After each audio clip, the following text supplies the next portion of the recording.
Chegamos ao nosso 10º vídeo sobre o caso Henri, para a gente ir pensando e se preparando, porque no dia 9 de fevereiro a gente vai ouvir, esperamos poder conseguir ouvir o depoimento desta mulher que tem sido silenciada, que é a professora Monique, a mãe do menino Henri. Aí as pessoas ficam assim, você fica aí nessa sua tentativa de inocentar essa mulher, mas na verdade só teve uma vítima, foi a criança que morreu, ela não está mais entre nós. Tá, eu entendo essa indignação porque uma criança morta mexe muito com o nosso senso, né? Num certo sentido, porque a gente está aí num país onde as crianças estão largadas de qualquer forma, né? E aqui eu não estou justificando a morte de ninguém, eu estou fazendo uma comparação. O Henri está descansando de todo o sofrimento que vinha lhe acossando. E muitas crianças vivas entre nós estão padecendo e a gente nem as percebe, e a gente encobre isso tudo no nosso ódio contra determinada mulher, que é a mulher do caso, né? Aí mesmo assim eu compreendo essa dor diante da morte de uma criança. Mas a pergunta é, você acha que então porque uma criança morreu que a mãe, a mulher, a professora tem de ser a culpada disso? Ela tem de penar por causa disso? O que está acontecendo de errado com a gente? Seja como for, a gente vai fazer a análise aqui, análises, não é nada jurídico, psicológico, científico, é uma análise, um diálogo com o nosso senso ético, até porque pelo jeito o processo vai caminhar para o tribunal do júri, é o grande público quem vai julgar essa mulher. Então vamos pensar aqui no nosso cotidiano sobre as convicções que nos embasam. E nesse sentido, o Reinaldo César Pereira Shelby, que é um coronel reformado do Corpo de Bombeiros do Rio de Janeiro, ele representa um dos melhores depoimentos, porque o que teve de melhor aí? Ele, de alguma forma, ele peitou o promotor de justiça, né? Peitar, quando a gente fala, não é que ele o afrontou, nem o confrontou, nem o banalizou, porque isso são eles que fazem com a testemunha.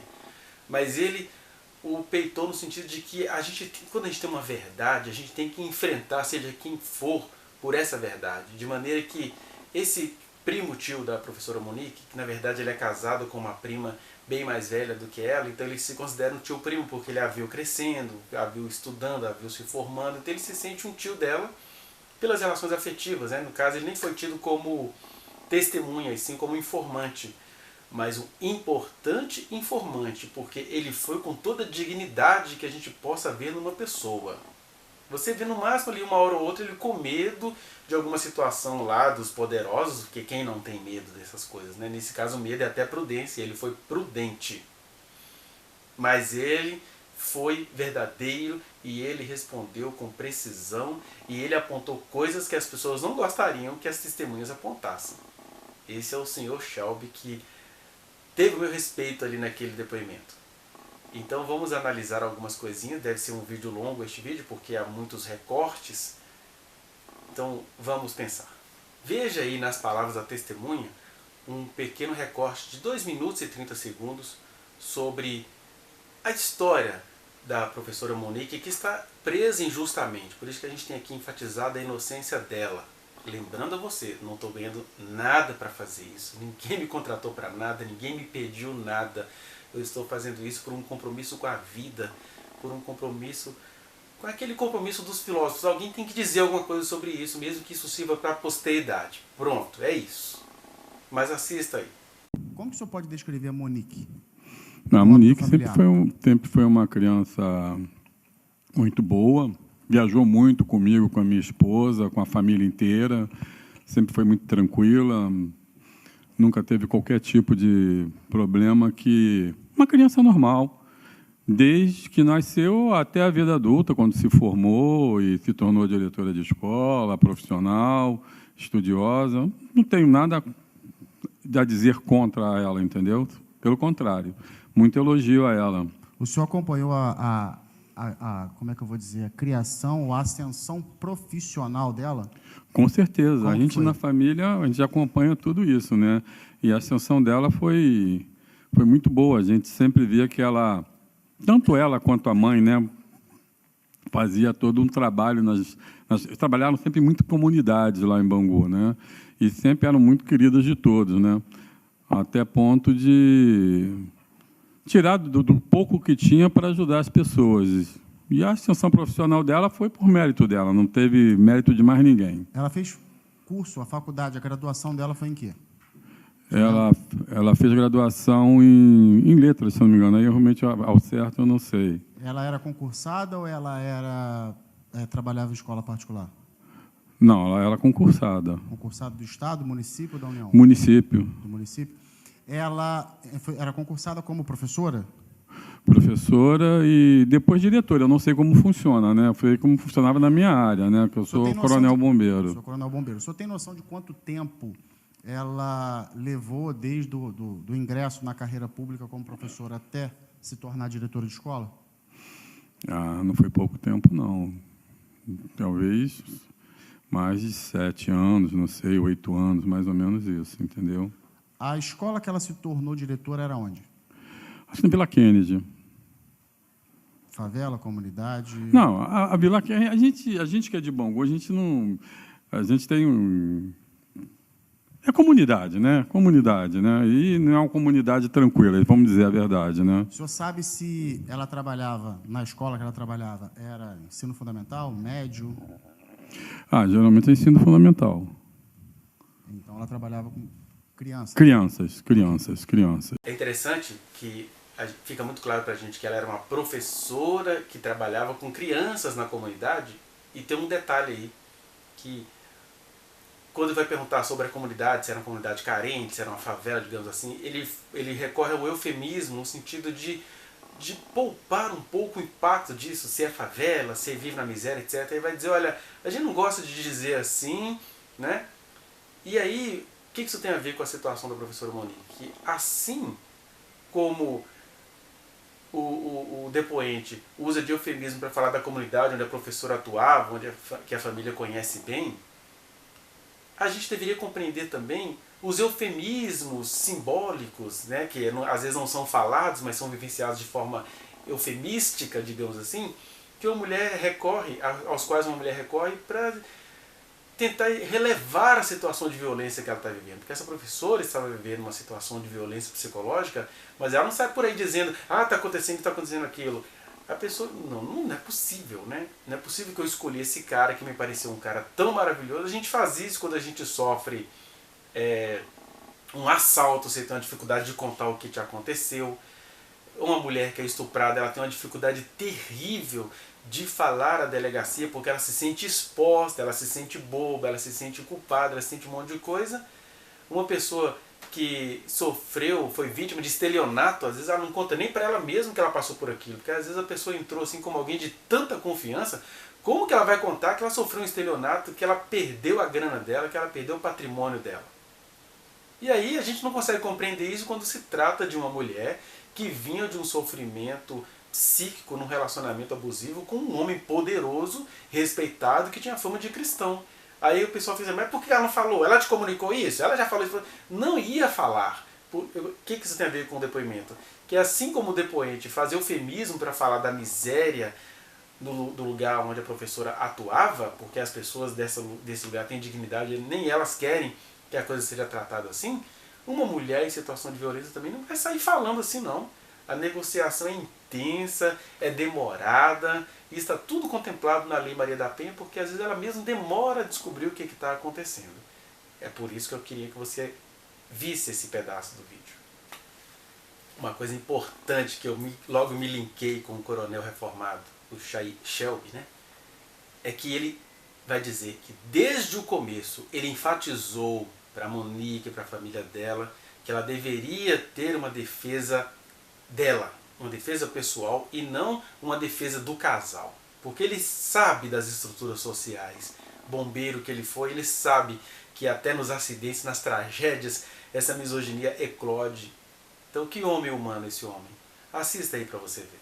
A coisa que mais me incomodou, com todo respeito a todos, foi o seguinte. O primeiro fato que eu fiz foi o seguinte. Eu achava que Monique deveria ter advogado próprio. Entendeu? Eu não sei se é essa a posição. Eu achava que ela tinha que ter advogado próprio. Eu acho que o doutor Jairinho tinha que ter seu advogado e a Monique tinha seu advogado próprio. Isso foi fato. O senhor não concordava que tivesse uma defesa única? Não, não. Isso, pela minha experiência, pela minha vivência de vida, eu não concordava. Ela tinha que ter, e cheguei a consultar. Vamos lá, calma. O senhor acabou de afirmar que o senhor não concordava com uma defesa única. Não. O senhor chegou a esboçar isso para alguém, para ela, para o O que aconteceu? A minha esposa chegou, acho que, a falar com a Monique, e eu liguei tanto para o pai da Monique, o falecido Fernando, e liguei também para a mãe da Monique, a Rosângela. Meu celular está aqui liberado para provar que eu liguei. E informei a ele, gente, vamos pegar um advogado próprio para a Monique, não sei o quê, independente do fato que tenha ocorrido e como ocorreu. Eu achava que ela tinha que ter uma defesa própria dela na época. Como que foi a reação deles nesse momento? Bom, a reação deles foi o seguinte. Primeiro, o Fernando, o pai, ele acreditava muito que tudo não tinha se passado de um acidente. E eu continuei insistindo que ele deveria... Independentemente do ocorrido, tinha que ter uma defesa autônoma. Eu consegui... E aí, eles falaram, né, o seguinte, que foram dito para eles que o custo de fazer essa defesa era muito caro e, por eles serem humildes, eles não teriam condições de arcar com os advogados, exatamente. E o senhor tomou alguma atitude, fez alguma coisa? Eu falei que se fosse necessário, eu não estava com dinheiro, mas eu tinha amigos, né? Inclusive um grande amigo que faleceu, o doutor Silvio Capanema, né? Eu liguei para o doutor, ele já tinha falecido, liguei para o doutor Leandro Zandonade, que me indicou um advogado, que era do escritório do doutor Silvio Capanema, e eu fiz a consulta de preto esse advogado e falei que pagava se fosse necessário para ele ser o advogado da Monique. Cronologicamente. Então, o senhor discordava que tivesse uma defesa única, independentemente do fato, o senhor entendia que tinha que ter um advogado, a família tinha receio porque era muito caro. Exatamente. Mas o senhor viu que era algo viável. Ela tinha receio que é muito caro, porque foram dito para elas que era muito caro, né? A partir daí eles não aceitaram, né? Óbvio, né? Porque estavam com medo de ser muito caro e acreditavam muito que o primeiro advogado fosse... Não posso julgar a competência de um outro profissional, é óbvio, né? Mas que não tem nada a ver com isso. E eles foram para um advogado único. Mas eu sempre bati na tecla que cada um, desde o primeiro dia, teria que ter a sua defesa própria. A família, principalmente o pai, né? O pai e a mãe, eles acreditavam piamente que foi um acidente. E a Monique? Monique também. Porque, senão, ela provavelmente, se ela tivesse... Eu não estou aqui para acusar ninguém, nem posso acusar, não sei o que se passou exatamente, né? A gente sabe porque a gente lê. Mas eu acredito que, se houve um crime por parte do parceiro dela, eu acho que ela matava o parceiro dela, vamos dizer assim. Então, dentro do que ele acabou de falar, além desse fato de que está atestado de que ela precisava, sim, de um advogado particular, tanto é que ela faz isso depois que ela percebe que ela caiu num truque dos primeiros advogados, porque foi isso que aconteceu, né? O que a gente precisa entender é que mesmo a mulher em posição de liderança, que sabe correr atrás das próprias coisas, ela está numa sociedade que é em si mesma misógina e patriarcal. E aí, até nesse sentido, quando ela perde o filho de maneira trágica, ela não sabia exatamente do que se tratava. E aí ela, de repente, se percebe o seguinte: ela precisou do companheiro dela, da família do companheiro, das ofertas que fizeram, e aceitou o advogado para o casal. Ah, mas uma mulher líder não poderia cair nisso. Olha, gente, pessoas líderes, pessoas que são inteligentes, pessoas que refletem, caem em cada coisa, porque seres humanos caem em armadilha, porque a vida é cheia de armadilha, né? Às vezes a pessoa cai na própria armadilha de maneira desatenta, inadvertida, digamos assim, como aconteceu, por exemplo, com o sábio Salomão, que entendia tanto da vida e não conseguia entender nada de mulheres, ou como o rei Davi, que resolveu os problemas do mundo inteiro e não soube lidar com os problemas da própria casa. Enfim, ser humano é ser limitado. Quanto mais ser uma mulher líder, é não deixar escapar as próprias limitações. Ela era líder, ela sabia o que ela queria, e naquele momento ela entendia que, como ela entendia que era um acidente que tinha acontecido, vamos nessa. Essa é a primeira coisa que a gente pode falar. A pessoa às vezes pergunta assim, mas como? E os maus tratos que ela sabia, etc. Primeiro que a gente que olha de fora já vê como maus tratos. Ela, dentro do jogo, dentro da armadilha, ela não percebia aquilo necessariamente como um maltrato grave que levaria o seu filho a óbito. Isso é evidente. Como é que eu sei disso? Porque ela estava se relacionando com um cara de quem ela gostava, ela não estava ali por motivos financeiros como o promotor quer nos fazer acreditar. Ela gostava do cara, o cara chegou oferecendo a vida a ela e ela vinha de um relacionamento exaustivo já de uns 10 anos com o pai do menino. E aí, ela via coisas que não gostava, isso acontece com as melhores pessoas, você vê coisas ali, eu recomendo de novo, assista a entrevista da Luísa Brunet, né? Que ela demorou décadas para perceber o sofrimento no qual ela estava imersa. Ela achava que aquilo era normal. Que homem é assim, esses homens são informais, isso é conservador. Então, existiam muitas nuances e muitas confusões aí que quem só percebe rápido é quem está vendo de fora, porque aí é a justiça te entregando um processo. Foi isso! Mas o que é isso? Né? Aliás, depois a gente vai sempre fazer essas perguntas. O que é omissão? O que é a verdade? O que é isso? É verdade. Né? Então, naquele contexto, mesmo tendo algumas situações específicas, ela confiava naquele homem, ela confiou nos advogados daquele homem, que, a bem da verdade, tramaram contra ela. E a gente pode dizer assim, que ela seguiu a princípio as dicas daqueles advogados, até sendo treinada por eles, né, caindo no conto do treinamento, porque aquela coisa, você tem que prestar um depoimento perfeito, porque os advogados estavam preocupados com os mecanismos da justiça, e ela, por confiar tanto no marido quanto em quem ele contratou, foi na vibe. E aí, quando você tem que apresentar um depoimento perfeito, existem situações, porque, por exemplo, como ela não sabia, não fazia ideia de que o Jairo possa ser o assassino do seu filho, porque nem a gente ainda sabe disso, né? Está sendo investigado. Para nós aqui de fora, ele é o mais provável algoz da criança. Mas ela que está por dentro ainda tinha dificuldades em saber. A gente vê que a defesa dela tem dificuldade em admitir de maneira contundente. E aí, naquele contexto, o conselho que se segue é, olha, tem coisa aí que vai ficar parecendo que você sabia. Esconde isso, se é que ela escondeu alguma coisa. A gente tem que pensar nessas possibilidades. E sobre essa possibilidade eu falo em vídeos anteriores. Aliás, o vídeo anterior, estou deixando o link dele aqui na descrição deste vídeo. E também tem uma playlist onde eu tenho reunido esses vídeos sobre as análises referentes a essas audiências. Mas continuando, então é isso, a gente tem que ter essa compreensão de o que eu faria nesse lugar. E quem já passou por alguma coisa semelhante, de que não cometeu o erro, mas se alguém pega alguma coisa no meio do caminho, vai ficar parecendo que você cometeu, você às vezes vai esconder informações sim, não é porque você está obstruindo a justiça, é porque aquilo ali vai ser pego por pessoas mal intencionadas para ser usado contra você, sendo que você sabe que você não cometeu aquilo que parece que você tenha cometido. Até porque maltratar não significa necessariamente que vai se matar quem está sendo maltratado. Né? O maltrato é visto por nós que estamos aqui de fora. Por ela estava sendo visto o seguinte, eu não gosto da maneira como esse cara acha que tem que educar meu filho. Né? É um cara cristão, de família tradicional, de um país que tem um ministro que diz que criança tem que ser educada com dor. Sempre vou te lembrar disso, para você entender que isso não é uma coisa que estava ali e que não acontece em outros lugares. Não. Nós estamos num país onde o governo atual acredita que as crianças pelas quais eles tanto lutam têm de ser educadas com dor. E Jairo vem desse lugar. E eu não estou nem falando da provável psicopatia dele, ou da perversidade dele. Estou falando de um caldo social de onde ele emerge e que uma mulher no meio disso, ela vai... Como assim? Eu preciso provar isso, eu preciso comprovar isso. Ainda tem aquela velha história de que se tratava de um homem poderoso.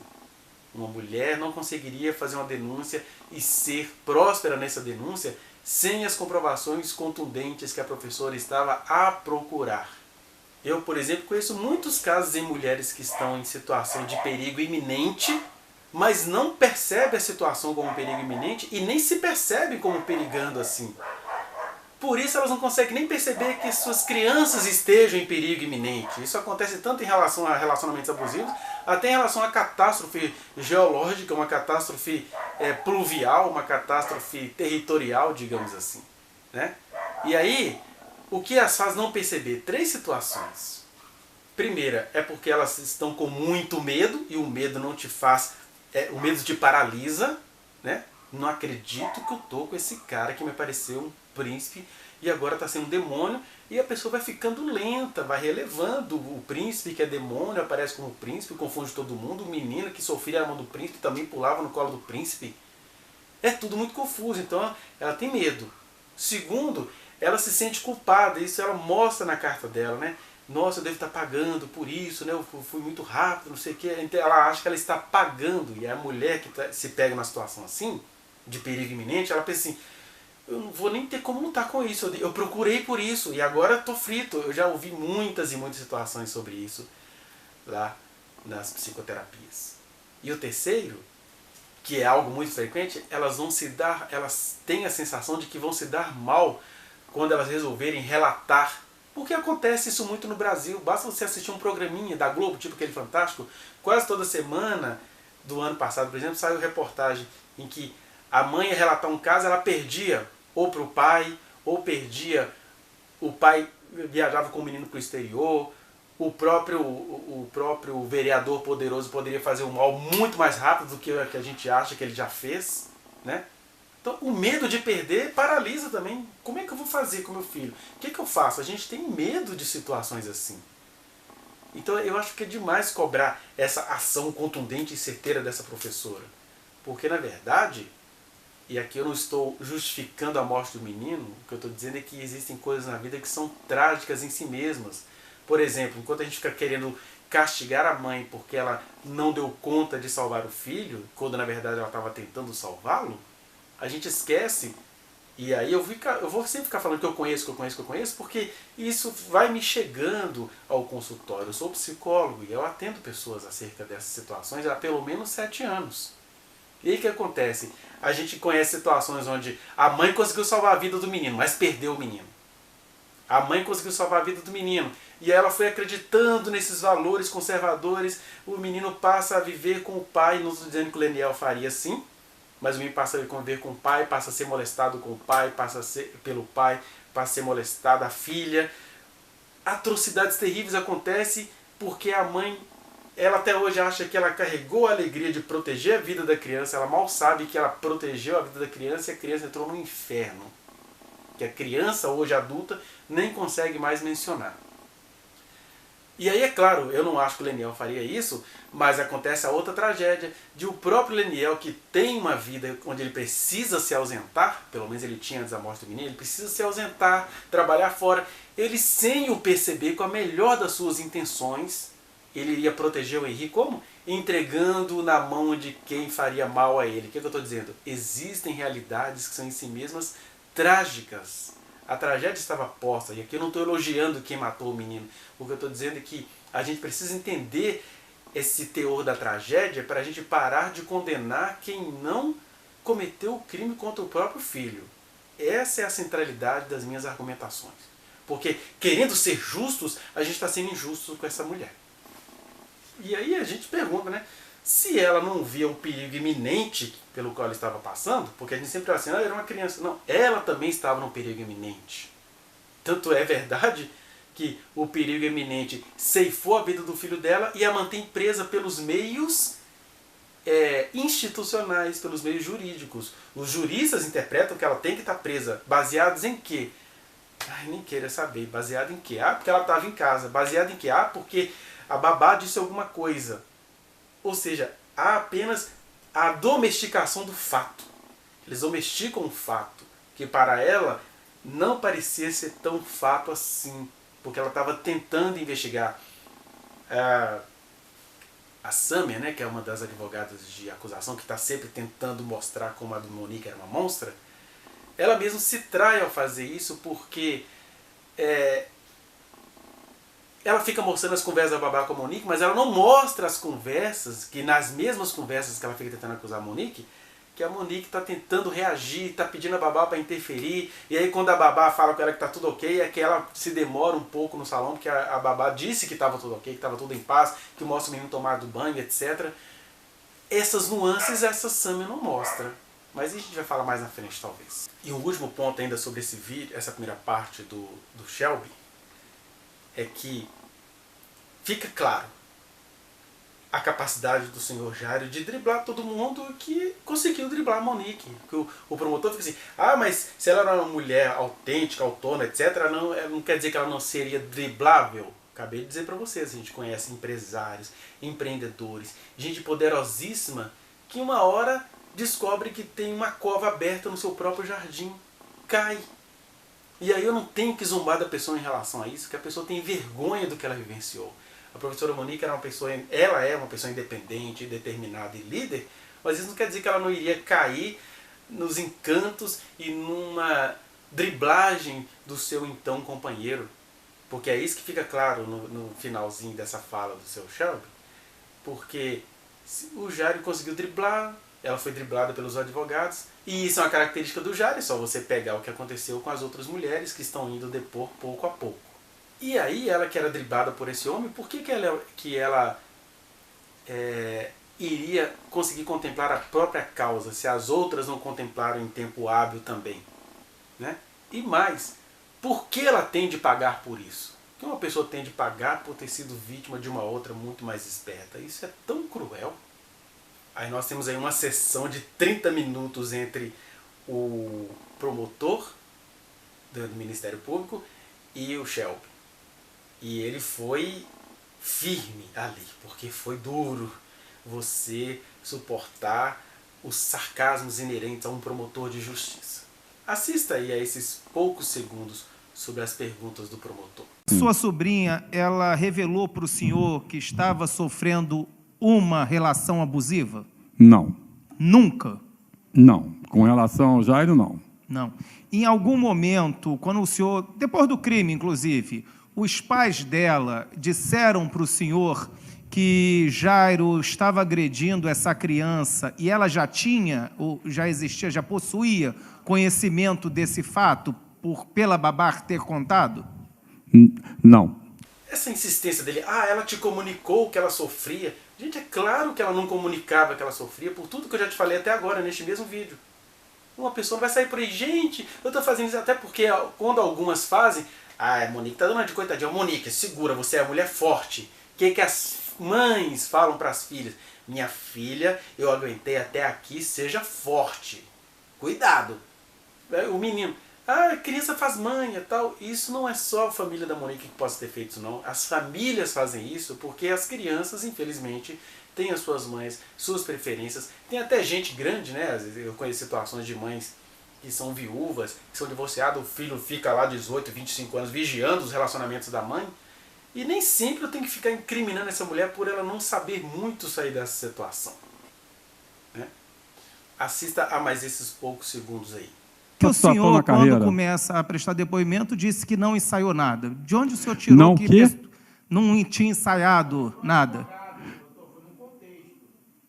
O senhor começou a responder que não tinha ensaiado.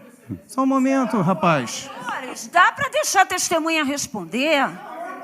Por que, senhor? Por favor, responda. Não, eu vou responder. Sabe por que eu falei que eu não ensaiei nada? Sim. Eu acho que na primeira defesa houve ensaio para sacanear a Monique. Pronto, é isso que eu tenho que responder? É isso. Exatamente. É legal que o senhor Reinaldo deixa bem claro, isso eu gostei demais, que a primeira defesa sacaneou com a professora Monique. É só isso mesmo, não tem nem mais comentários a tecer. Veja aí, em 1 minuto e 20 segundos, como até mesmo a juíza, sem o perceber, claro, eu entendo a situação dela ali, no processo a gente comete gafes e até crimes sem o perceber, que eu chamaria de crimes institucionais. Então a juíza ali, sem o perceber, ela não consegue entender que ela tenta justificar o que o Shelby acabou de falar, mas ao mesmo tempo, veja aí que eu te explico na volta. Exatamente. Eu estou sendo completamente sincero. Entendi. Senão não ensaio está... de quem, senhor? Não entendi. Ensaio de quem? Eu acho que quando houve uma primeira defesa, Quando eu digo sempre que tinha que ter uma Quando a defesa defesa pro era Jairo única. e uma defesa para Isso na Monique, delegacia que o senhor na está falando. delegacia, exatamente. Ah, sim. Então tá. Pronto, respondi ao senhor. Então, conquanto ela, para salvar o promotor, fala, não, isso aí aconteceu, foi na delegacia, essa driblagem dos primeiros advogados, né? Conquanto ela diga isso, a verdade é que a versão que a Monique tentou modificar, ela, não, gente, a verdade é outra, é isso aqui. Até hoje não está na juntada dos autos, né? Pelo que me consta. Não consta do processo. Pelo menos quando eles vão ler lá o processo, eles não leem a carta de 29 páginas da professora Monique. Deve ser juntada. Mas o que eu falo é isso, que quando ela vai salvar o Ministério Público, ou dizer, isso foi nos tempos da delegacia, não é aqui no tribunal.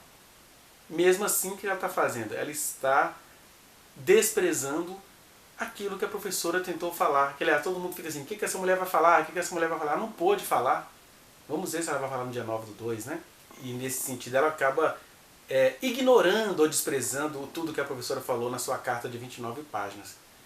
Ou seja, se a própria juíza ou até o próprio promotor não conseguem perceber as próprias gafes, por que a gente aqui de fora se sente no direito de falar ela deveria ter feito assim, como é que ela não viu isso? Eles não estão vendo o que eles estão fazendo. Por que a ré, porque ela é mais suspeita do que ré, não pode ser compreendida nos acontecimentos que a fizeram tornar-se aparentemente ré?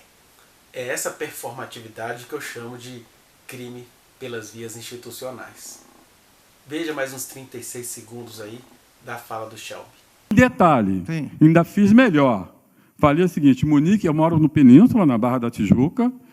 Falei assim, Monique vem para minha casa, eu já estava com Covid ainda, vai ficar no quarto de hóspede, eu vou avisar o delegado que ela está na minha casa, através de um advogado que eu contratar, e qualquer coisa que precisar, se comunique ela em casa, porque ela não vai sair da minha casa. O senhor teve a notícia dos pais da Monique ou a sua esposa, da própria Monique, de que ela estava sendo manipulada por Jairo? Não. É interessante que esse contraste, né, entre a insistência do tio primo com a sobrinha prima em contratar um advogado, né? E ela fala, não, a gente não tem condições, eu vou confiar, etc. Essa contradição comprova que a prima foi ludibriada. Aí o promotor vai vir com aquela história. Mas como que ela foi ludibriada se ela era uma mulher de iniciativa, dona do próprio nariz, etc. Mas uma pessoa assim não deixou de ser uma pessoa que pode ser ludibriada, como eles estão sendo ludibriados, seja na inerência das próprias percepções em relação ao processo, seja porque o crime foi cometido de maneira quase perfeita e a tendência do júri, a tendência de quem está no processo, do promotor, é cair nesses meandros, porque eles estão se achando assim, não, a minha missão como promotor é suspeitar de tudo. Eles suspeitam de tudo, mas não suspeitam da estratégia tanto de quem matou o pequeno Henri, quanto de quem o advogou fazendo uma mulher parecer criminosa. Essa suspeita, ele precisava desconfiar disso, inclusive mandando investigar outras pessoas que neste momento não estão sendo investigadas. Aí eu chamaria de suspeita universal, né? Teria de ser assim. Ou então, vamos pegar leve com essa mulher mãe, porque as suspeitas que recaem sobre ela é diretamente proporcional às suspeitas que deixam de cair sobre outras pessoas. Daí talvez essa coisa assim do Pilatos, né? Vamos entregar ao júri, no sangue dessa inocente lavo as minhas mãos, porque o júri vai julgar com toda a sua misoginia, com todo o seu tradicionalismo, com todas as suas contradições de se preocupar tanto com uma criança morta, porque não se preocupa com muitas crianças vivas, né? O luto pelo Henri tem de ser sentido por todos nós. Mas é estranho que uma página, por exemplo, no Instagram, use a imagem do menino para ficar fazendo e pregando diuturnamente discurso de ódio contra a mãe desse menino, a quem ele tanto amava. É injusto isso. Uma juíza tinha que determinar a derrubada dessa página. E alguém pode até pensar assim, mas o que faz uma mulher assim tão autêntica ficar nessa situação, ter caído nisso? O sentimento de culpa. Ela demonstra vários sentimentos de culpa na sua própria carta. Ela acha que aquilo é um castigo porque ela acabou saindo de um casamento e foi para o outro.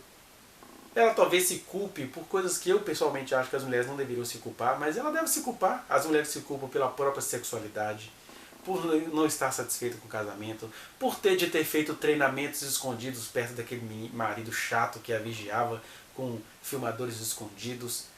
Aí a pessoa faz isso, a pessoa está sobrevivendo a um machão desse, mas depois ela se sente culpada por estar fazendo isso, porque as mulheres têm aquela formação, mesmo a mais líder de todas, pensa assim, não, eu tenho que existir pedindo licença a esse homem, porque ele fez tanta coisa boa para mim. Então, essa culpa toda de, meu Deus, eu não agi com a velocidade que me era esperada, ela se sente culpada, e é isso que a faz cair embotada e até devagar no agir. Quem está de fora, que não passou por culpa nenhuma, a culpabiliza ainda mais com esse julgamento injusto. E aí, para ainda responder ao questionamento do promotor, por que ela comunicou? Não comunicou? Ele fica nesses fatos. Mas o promotor que não percebe as próprias gafes pessoais em processo, ele vai julgar uma pessoa que, cheia de culpas, não conseguiu compreender e exatamente por isso não comunicava. E a gente vê aí que no final, aliás, eu acho que nem vou registrar isso em cortes aqui, mas o promotor, ele meio que sutilmente vai banalizando, né? Aquela coisa da formação, se o cara estudou, ele dá uma... Tá, quando ele fala alguma coisa, tá, aí passa para a próxima, tipo, vambora, tá. Então, por que esse promotor que é tão rigoroso em suspeitar, e aí nesse sentido ele está de parabéns, ele precisa ser rigoroso em suspeitar, eu só acho que ele precisava de suspeitar de mais pessoas e de mais situações, por que ele não pode ser rigoroso em compreender? Rigoroso é só para suspeitar? Não pode haver uma compreensão rigorosa? Será que isso é papel apenas dos advogados? Agora, assista esses pouco mais aí de 1 minuto. Os pais da Monique falaram para a senhora, a partir de contato direto com ela, como foi a manipulação do Jairo para a Monique dar um certo depoimento ou um sentido de depoimento na delegacia? Ah, você fala com a defesa única ainda, é Exatamente. isso, doutor? Bom, isso eles falaram, porque, na realidade, parece que 2 dias antes de haver, ou 3 dias antes, inclusive eu insistindo para a Monique vir para a minha casa, eu tenho até como comprovar isso, porque tem os telefones gravados no meu celular para os advogados que eu liguei, parece que quando o não foi definido, não, porque, acho que é o doutor André, né? O doutor André vai defender todo mundo. O que acontece? Parece que eles passaram 2 dias, e o que eu falo parece, porque eu não testemunhei, porque foi dito pelos pais. Eles passaram 2 dias nesse escritório desse devido doutor André, treinando o depoimento, vamos dizer assim. Eu vou ser simples, né? Não sei falar no termo mais adequado do doutor, mas eles passaram 2 dias treinando. Palavras ditas pelo pai, que está falecido, que não pode estar aqui para defender a filha, e pela mãe. É isso que o senhor quer saber? Exatamente. A pergunta é, por que então que ela confiou, né, naquele primeiro caso, que é o que o promotor está tentando entender? É porque, naquele contexto, ela via as coisas como um acidente mesmo. Foi aos poucos que ela foi falando, gente, não foi acidente. Ai, meu Deus, e agora que não foi acidente, agora tem aquela conversa. As coisas começam assim. Quem nunca? É o que eu posso te perguntar isso. Quem nunca passou por algo semelhante? Que parece que você está todo errado ou errada e, na verdade, você não está. O problema é que você vai ter que provar isso. É aquela coisa, né, que fizeram com ela. Aquela coisa de uma autoridade te parar na rua e ver que você está todo correto e está com um pacote de maconha no seu bolso. E como é que você vai provar que não foi? Você não estava gravando? Né? O que eu estou dizendo é que, além das vitimizações cotidianas que essa professora sofria, ela passou a ser vítima do próprio estilo do processo jurídico contra ela. Estão tacando pacotinho de maconha, né? Ó, ela está presa, a gente não sabe o que está acontecendo lá enquanto eu gravo esse vídeo aqui. Ela está sendo vítima desse sistema também. E quando eu falo dela, eu sempre preciso te lembrar isso. Eu estou pensando nas situações de inúmeras mulheres desse país afora. Estou falando dela porque acabou virando um caso ostensivo, já que a morte de uma criança despertou a sensibilidade da população. Uma sensibilidade, por assim dizer, contraditória. Veja mais este minuto aí. Agora, a Monique, tendo uma defesa única, ela especificou, né, detalhou quais eram as agressões por ela sofrida pelo Jairo e qual era a intimidação que o Jairo exercia contra ela na época da investigação? Isso foi relatado para o senhor? Doutor, não só foi relatado, mas como também foi visto em várias situações, por exemplo, que eu fiquei sabendo. Por exemplo, houve entrevistas em que a Monique e o Jairo, parece que... Estou dizendo que me informaram, tá? Eu não posso provar. Foi num repórter e era para entrevistar um em separado e um ficava, ela nunca conseguia estar sozinha para prestar o depoimento ou ter o esclarecimento ao repórter.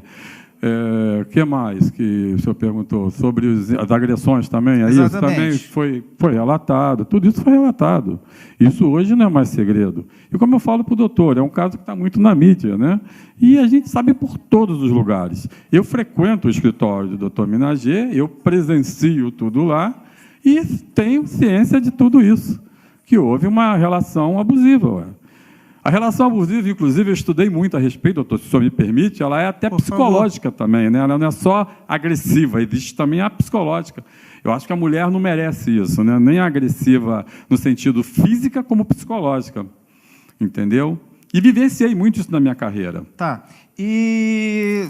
Aí ó, ele vai mostrando que ela tentou dizer isso à nova defesa, que ela escreveu a carta, mas que até agora o processo como um todo não levou essa carta ainda a sério, né? Na verdade, quando eles mencionam a carta, é sempre mencionando-a com suspeita, sendo que ela dá elementos na carta que deveriam ser investigados, deveria ser determinada a investigação do que ela está dizendo.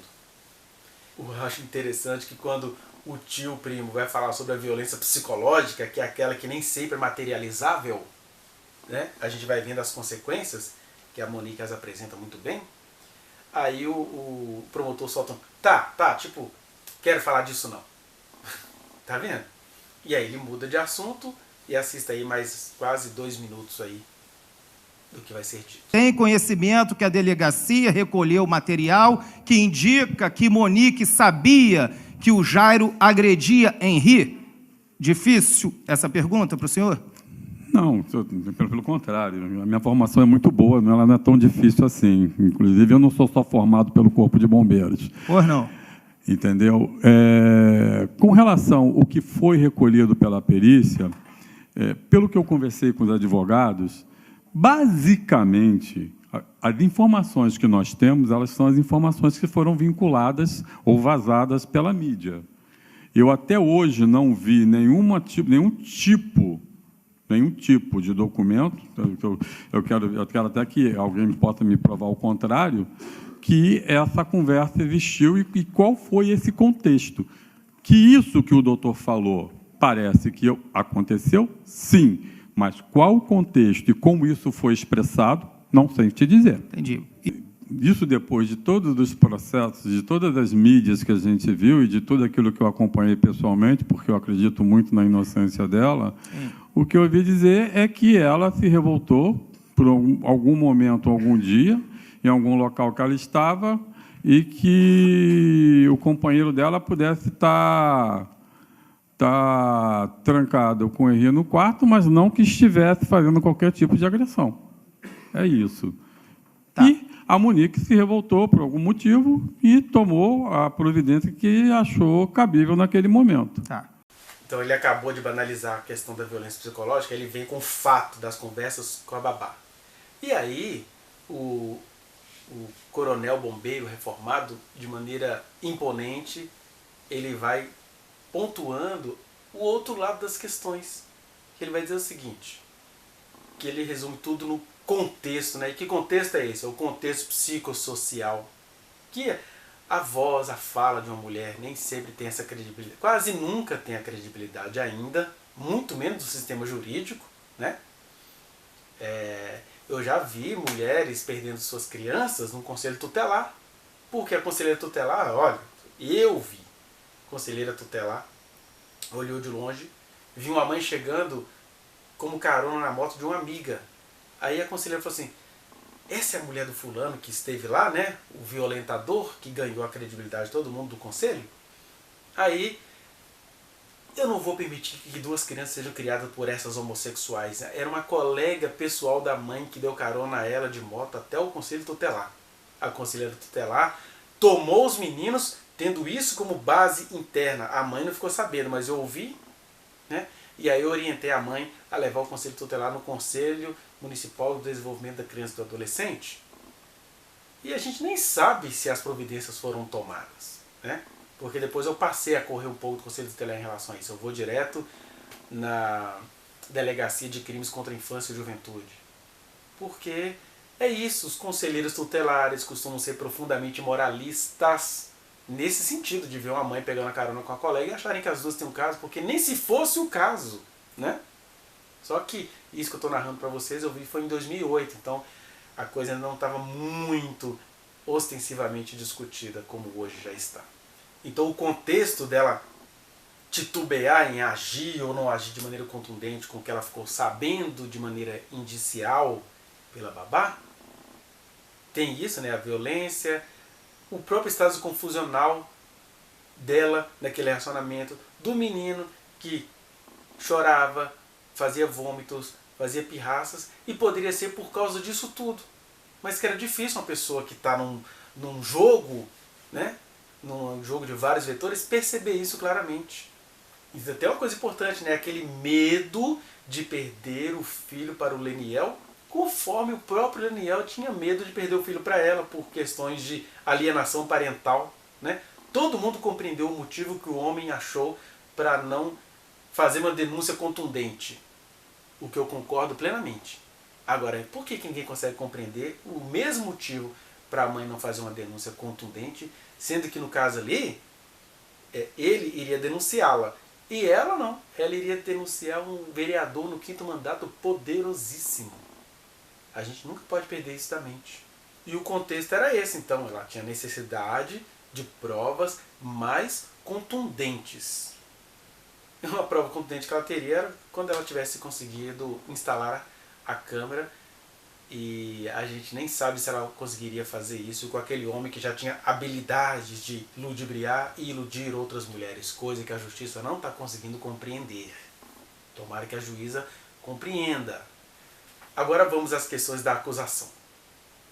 Eu acho legal demais esse exemplo que ele fala ao Yuri de uma situação inusitada que ele presenciou.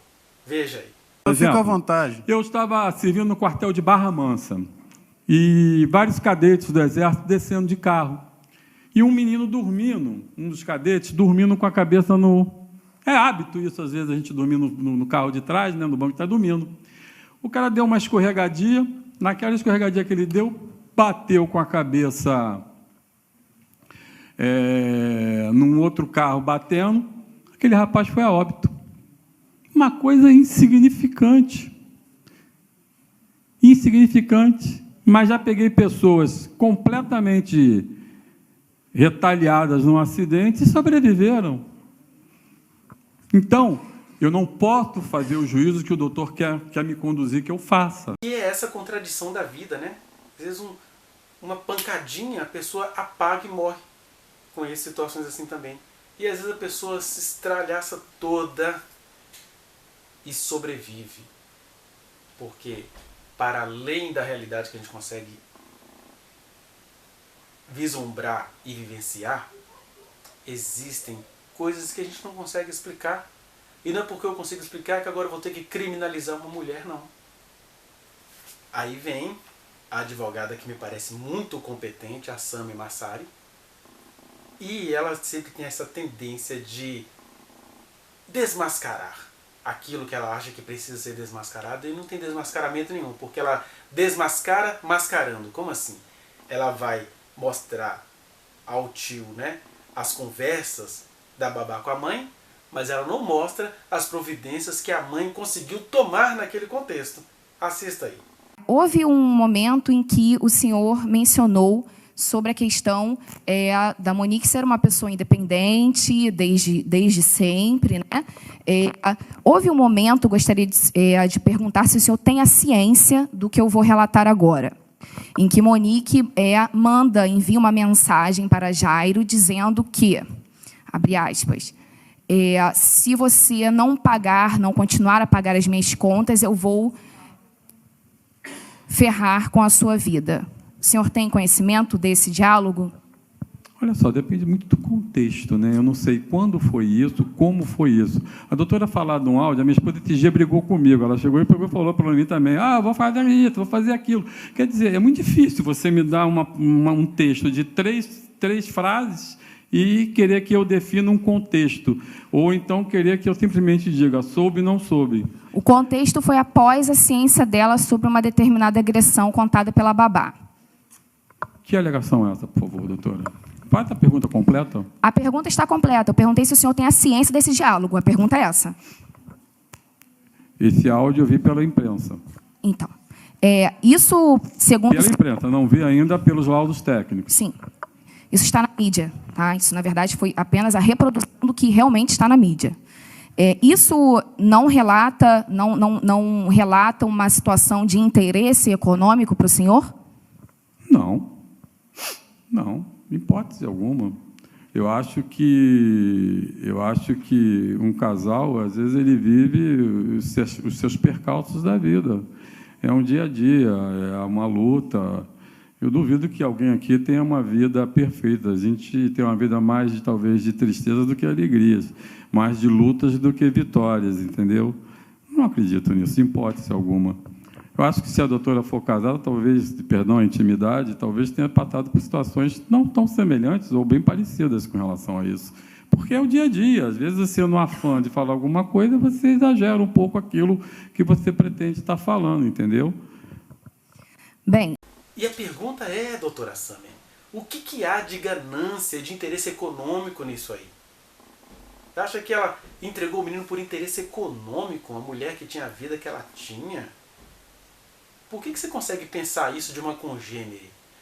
Quando eu olho para essas questões, eu fico torcendo para a gente ampliar, aperfeiçoar e colocar mais critérios nos programas das cotas sociais relativas à inclusão de mulheres, por exemplo. Mulheres no sistema jurídico, mulheres na advocacia e mulheres com determinadas características. Mulheres oriundas da pobreza, oriundas da baixa renda.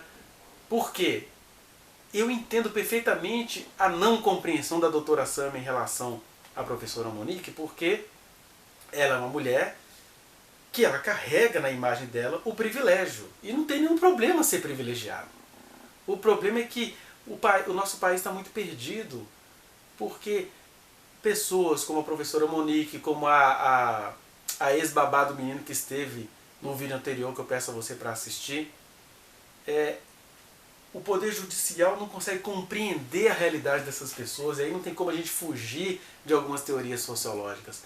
Nós somos a materialidade que nos constitui.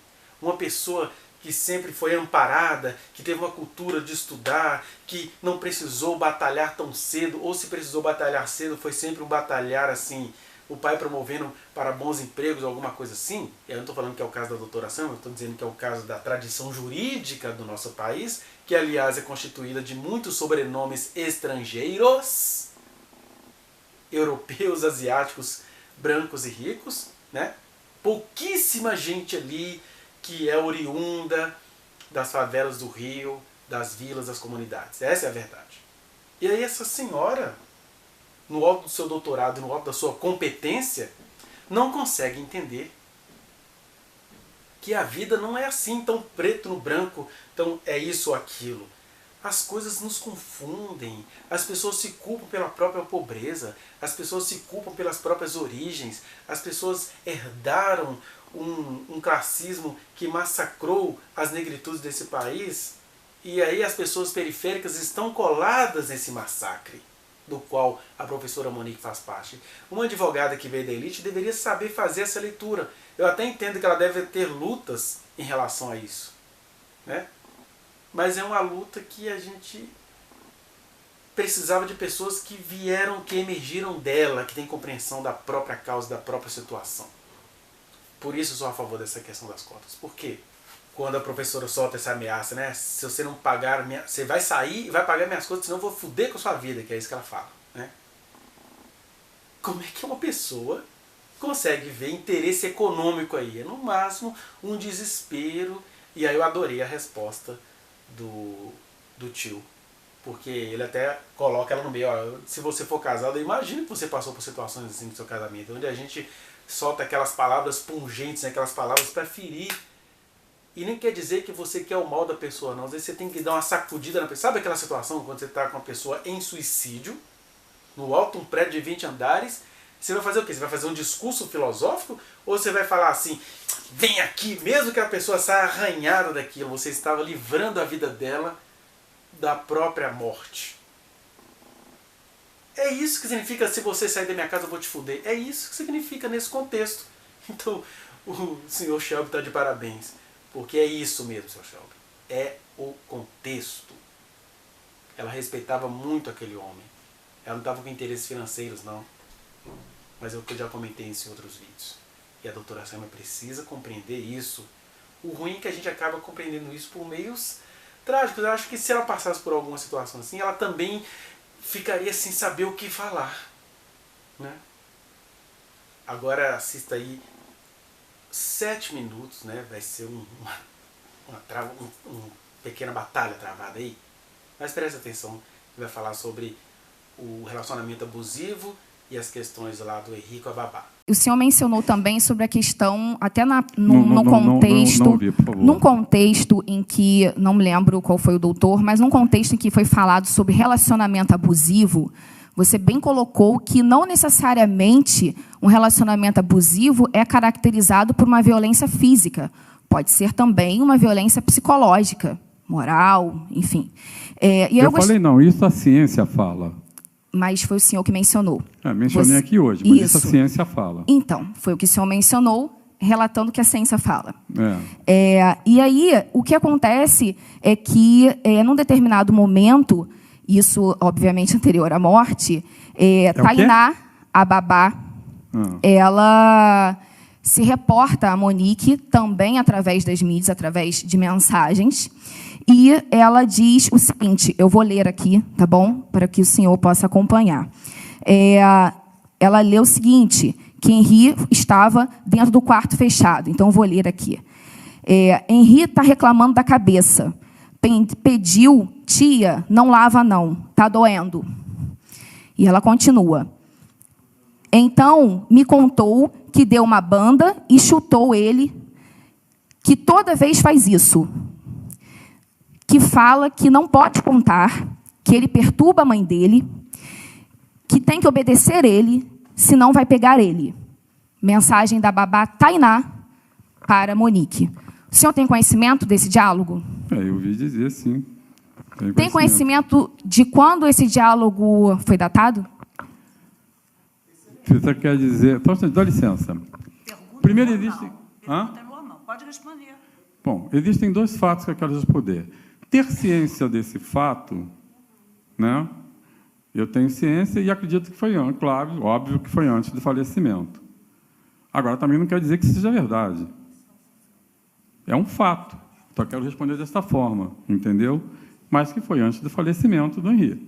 Isso é óbvio. Sendo verdade ou não, a babá Tainá fez essa comunicação para Monique. Isso datou 12 de fevereiro. Quase um mês antes do falecimento. Bem, isso aqui, então, está ultrapassado. O senhor teve conhecimento. Ok. Prosseguindo. Conhecimento pela mídia, volto a dizer. Tudo bem, sem problema nenhum. Conhecimento por qualquer meio de comunicação. Prosseguindo, quarta-feira antes da morte, Henri estava com a avó em Bangu, onde fez uma ligação para o pai Leniel, e a Tainá estava também ao lado.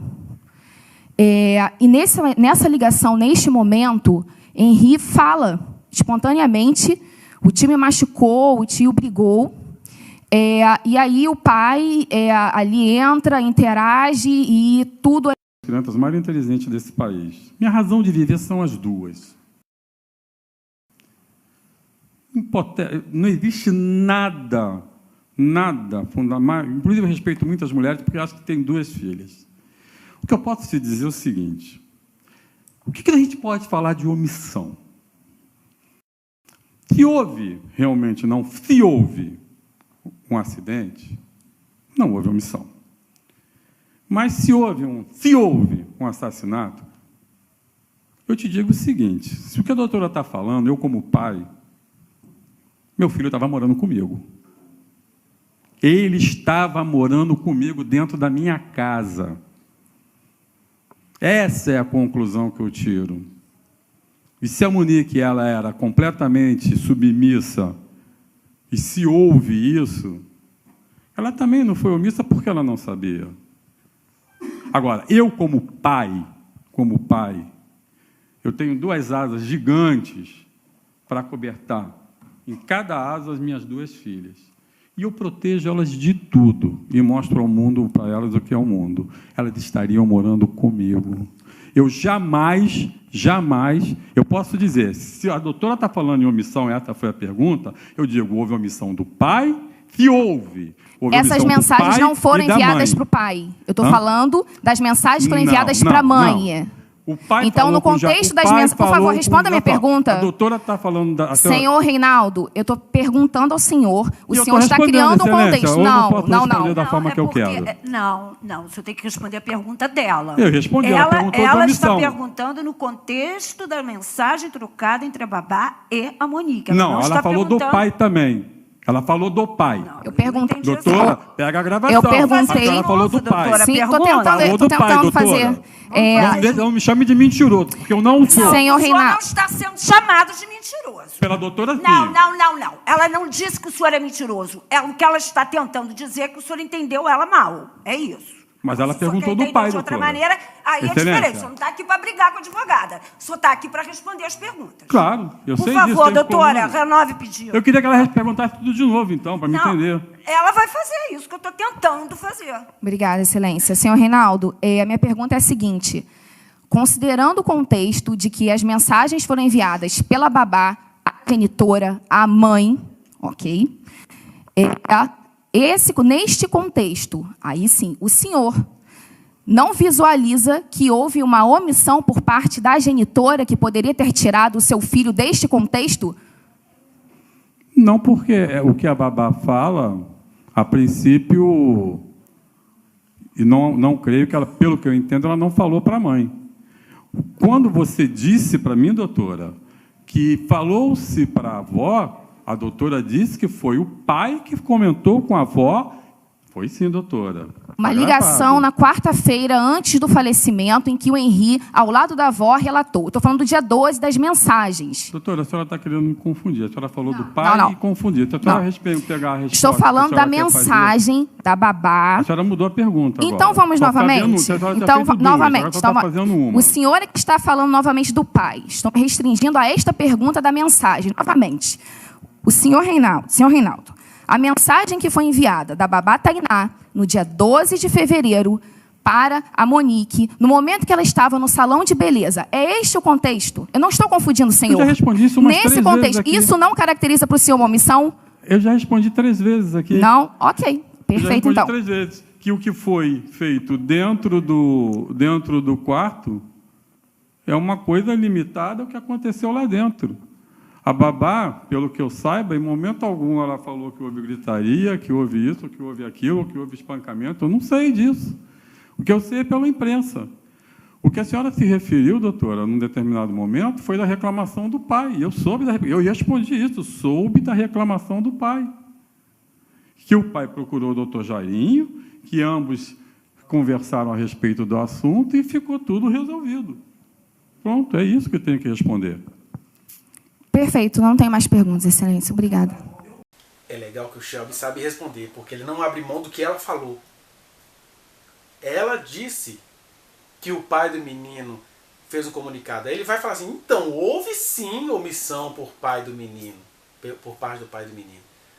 E não é que ele quer condenar o pai do menino, ele só quer dizer o seguinte, os dois de alguma maneira se omitiram dentro daquilo que eles conseguiam enxergar, porque ele vai perguntar o que é omissão. Joia, seu Shelby. O que é omissão? Porque tem que ver os contextos. E aí pai e mãe têm uma certa omissão. O pai é compreendido sistematicamente, a mãe é condenada sistematicamente. E isso é injusto. E aí ela vai para a argumentatividade textual, né? Que ele está falando do contexto da realidade, ela vai falar do contexto. Não, eu quero a ver com esse texto aqui, ó. Nessa frase aqui, ela se omitiu, mas não é assim. Ela não se omitiu, não. Ela pediu para tomar providências, ela pediu para a empregada, para a babá entrar no quarto, e a babá não obedece. Ela quis saber se está tudo bem, a babá fala que está tudo bem, mostra o menino tomando banho. Então, naquele sentido, por ela ser uma mulher de liderança, ela achava que ela poderia ter mais um tempinho para tomar mais algumas atitudes. O que isso tem a ver com falta de amor? Por que eu tenho que condenar alguém pelo seu estilo de amar? Né? Porque você pode, no máximo, não gostar do estilo dela de amar, mas você não pode dizer que essa mulher não amava esse menino. Tanto é que a cabeleireira atesta isso no testemunho dela. Quando acaba a ligação, ela me pergunta se eu conheço um lugar que vende câmeras. E ela comprou. Porque ela instalou, a gente tem que entender o contexto. Mas a advogada Sâmia quer que ele fale do contexto. O testículo ali da mensagenzinha do WhatsApp. Aí a gente fica brincando com as letras, não dá. Porque a realidade é muito maior que as letras, né, doutora Sâmia? As letras são o restolho da realidade. E de qualquer maneira é bom enfatizar que não houve omissão como ela quer que tenha sido omissão. Houve, na verdade, uma ação, uma intervenção que não condiz com o moralismo da advogada, que está perguntando, e com o moralismo do júri também. Mas houve a providência, sim.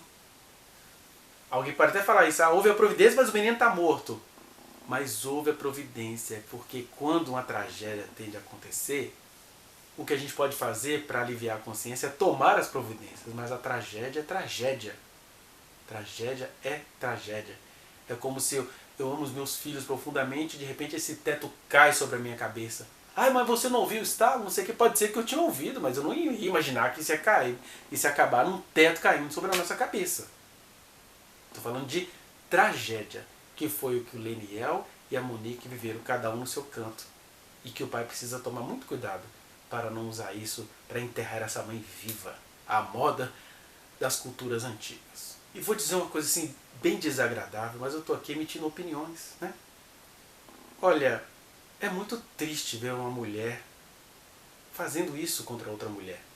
Porque essas perguntas, se era para ser feita, ela deveria falar para a equipe, gente, eu não quero perguntar isso não. Ela deveria ter um respeito à sua congênere, que padece das mesmas lutas que elas por serem mulheres, por pertencerem ao feminino, tão criminalizado estrutural e publicamente. Talvez ela, do alto do poder dela, isso é frescura, eu não estou aqui ligando para direito de mulher. Não, isso aí está fazendo corpo mole, mas as coisas não são assim não. Eu diria o seguinte, que a mulher no mais alto palácio, na mais alta segurança, ainda está em posição de insegurança, porque ela vai sofrer outras violências mais requintadas. E o homem, na mais cruel e terrível sarjeta, ele vai encontrar alguém, geralmente uma mulher, que vai ampará-lo. Né? Então a doutora Sâmia tinha que ter essa cumplicidade com o gênero. Porque olha só, eu estou para te dizer, e segura aí, eu estou para te dizer que com essa frieza que ela consegue ter em relação a outra mulher, ela está dizendo, sem ela perceber, que na mesma situação da professora Monique, ela agiria igual ou pior. Porque se eu consigo ser cruel com uma mãe que está enlutada pelo seu filho, justamente presa, eu estou dizendo que na posição dela eu faria igual ou pior. Data vênia, doutora Sâmia, eu sei que você é uma mulher muito competente, mas se a competência te faz parecer tão cruel contra essa mulher que precisa de misericórdia, e você tem que ficar procurando no texto algo para incriminá-la, no texto, desprezando o contexto, é porque no lugar dela você faria igual ou pior. Enfim, para concluir essa parte da doutora Sâmia, se é para a gente ficar com a imagem, com aquilo que é visto, com o fato, com a mídia, com a conversa, fiquemos então com a imagem como eles performam, né? Ela no seu rigor, o promotor no seu rigor e até aquele advogado Ailton que está sempre tentando trazer uma mensagem moral nas suas perguntas. Já pensou se a gente levasse só a imagem em conta? É uma imagem de crueldade. Então, se eles compreendessem o mal entendido que a própria imagem deles gera, eles poderiam pensar o seguinte, será que a gente não está vendo errado essa imagem? Imagem, palavra, mídia, será que isso diz tudo? Daí, meus parabéns ao senhor Shelby por enfatizar o contexto. A gente tem que lembrar que na tradição cristã, Cristo, o Messias, foi morto na letra da lei judaica misturada com a lei romana. Estava tudo muito justo, mas ele estava sendo injustiçado. E agora vai dizer que Monique é Cristo. Não, mas ela é inocente em relação a esse contexto. Enfim, a gente para por aqui, que já ficou muito extenso esses pensamentos, mas eu espero que você pense com calma, com alegria, com gratidão, porque a gente está aqui não é diminuindo ninguém, mas é trazendo os fatos à luz. E aí, se é a opinião pública ou o tribunal do júri que vai definir o destino dessa mulher, a gente precisa pensar aqui como sociedade espontânea, né? Já que o pessoal está vendo pensamentos e injúrias em redes sociais, vamos fazer reflexões também em redes sociais. Daí eu me despir do meu conhecimento psicológico estritamente técnico, como muito bem faz a doutora Elisa, a quem muito admiro. E no meu caso não, aqui a gente está conversando, é no popular mesmo, tem aqui o meu conhecimento psicológico, mas eu sou psicólogo mesmo lá no meu consultório, aqui eu só utilizo do conhecimento que eu tenho e digo a você, se você quer trazer algumas questões, e as pessoas têm falado comigo, né, no privado, vá aí nas minhas redes sociais que estão aqui na descrição deste vídeo. Tem o Instagram, o Facebook, o Twitter, e a gente vai se falando por lá. Eu peço a você que, se você entende que tem sementes de justiça no que eu tenho dito aqui, dê o seu like, compartilhe este vídeo, inscreva-se neste canal, e eu ainda vou tentar gravar os vídeos até o último depoimento, e vou tentar republicá-los quando for chegando o período da professora Monique se pronunciar, se é que eles vão deixá-la fazer isso na plenitude do direito que ela tem, né? E desde já eu já te agradeço e até o nosso próximo vídeo. Muito obrigado.